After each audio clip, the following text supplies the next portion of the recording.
Just United transfer news, and get ready because the story's about to start pouring in about potential Tchouameni bids. We'll explain why in a moment. Also, a fan favourite target for Manchester United, Sangaré, is heading to the Premier League, but not Manchester United. We've also got a Rashford swap deal story to discuss. Zirkzee moving ever closer to the exit door. Juventus expected to be where he's going to go as well. We've got a bit on the left-back situation and a tweet that I put out this morning that's causing quite a lot of stir, causing quite a bit of a stir. I will read that out to you and we'll read some of the hilarious reactions to this.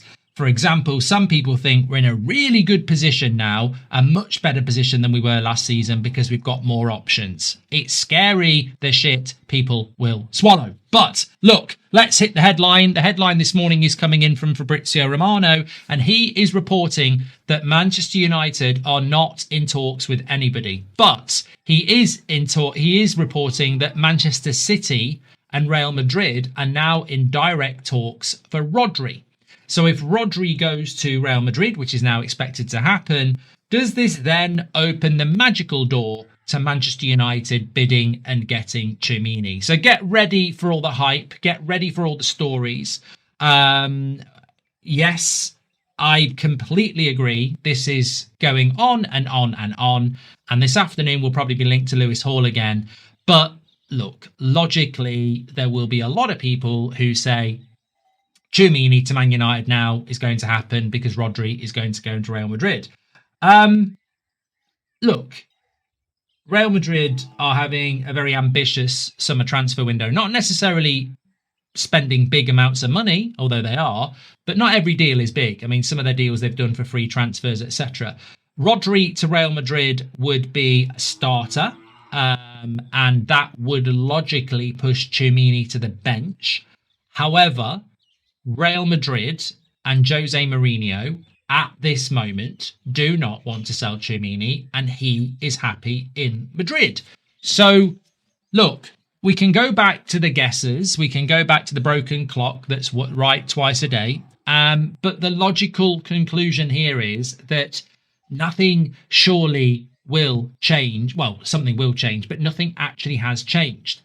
And why are Manchester United? I mean, I have to follow this through for a moment. So Rodri and Real Madrid spend the next 2-3 weeks negotiating with each other. And Rodri at some point in mid-August holds up a Real Madrid shirt. We're then going to move for Tchouameni in the final 2 weeks of the window when the season's already started. Is that the plan? Let Real Madrid and Man City do big business and then hope that you can pick up the scraps. Is that what we are now? I mean, because that's what I'm not hearing from anybody, and that's how I interpret this. So basically, our big master plan is to wait and see if Rodri goes to Man City, and then hope that that means that Real Madrid sell Tchouameni in the last couple of weeks of the window. What if they don't? What happens then? So I think this is a flawed plan by Man United. It wouldn't surprise me if that was their plan, by the way, but I think it's a flawed plan. And also, it's a very risky plan as well, because there are deals you can move on at the moment. For example, Kone. There are things that United could be doing at the moment, Alex Scott. To wait and see is a very dangerous game. And also, what factually remains on this is that, yes, Rodri could be heading to Real Madrid. And yes, people will logically say that that leads to a better chance of us signing Tchouameni, which potentially it does. But that new contract is there. He does want to stay there. Jose Mourinho does want to keep him. He would have to put a transfer request in, or Real Madrid would have to put him on the transfer list. The price would be high, the wages would be high, and United probably wouldn't want to pay that anyway. So I retract from the excitement of this and allow all of you to get excited. And I say, I find this a bit of a waste of time. If it leads to something in the next few weeks, I believe he's a good player. But if this was the strategy all summer, is it not reminiscent of Frenkie de Jong? Not word for word, but did we not do the? I mean, look, we were literally talking about another brilliant 8 o'clock show last night, but we were literally talking about this, how the Carrick summer transfer window feels very much like Mourinho's last window where he wasn't backed, or Moyes' first summer where he wasn't backed. There's always seems to be this cycle of repetition, and Carrick himself is a repetition of Ollie. It's virtually, paint by numbers, the same story. Sack a Portuguese manager, bring in an interim ex-player, and then give him the job. United just keep making the same mistakes. But this Tchouameni story, if it continues not like this without us signing a third midfielder, reminds me a lot of Frankie de Jong, where you spend all summer obsessed with a dream target who doesn't actually want to come. And then at the end of the summer, you end up doing something desperate. And what we ended up doing desperately that summer was spend £130 million right at the end of the window when the season had already started and the new signings missed pre-season. I think that this, at some point you do have to learn from your mistakes. And, I understand sometimes it's worth taking a risk, but it's also very important that Michael Carrick has his players ready and his plan ready. And I just think that, look, maybe I would never say it's not impossible that Real Madrid sign a couple of midfielders and then try to cash in on Tchouameni and speak to Man United and say, do you want him? And then Tchouameni comes. Very, very expensive to do. But I just don't like the strategy of it. I don't like the fact that we're just sat there waiting and hoping. So could we bid for Tchouameni? Yes. Do I think we will? No. If we do, when would it happen? Weeks away. And is that a good strategic plan for a transfer window that's not been very good so far? Look, I don't know.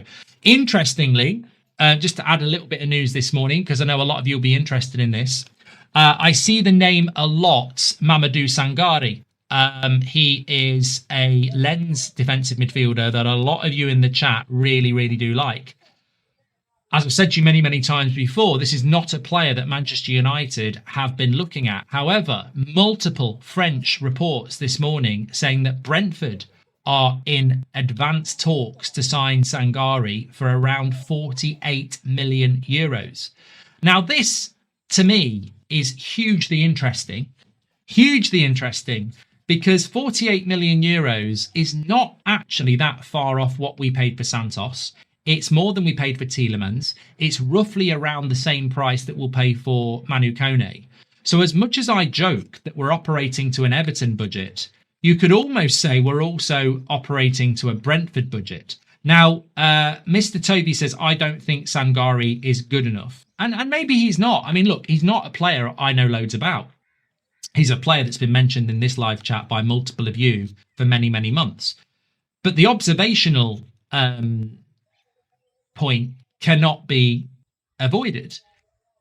Brentford are paying for midfielders around the same price point as we are.